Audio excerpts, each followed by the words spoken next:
We are looking at how to pronounce this word from French. In French it is said as boucher, with no stress on any particular syllable. The S is silent in French.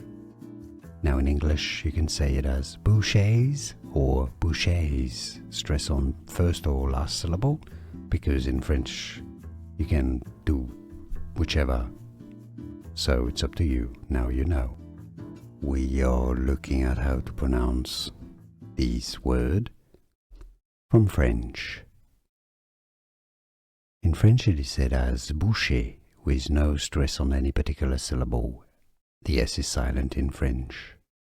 Now in English you can say it as bouchees or bouchees, stress on first or last syllable, because in French you can do whichever.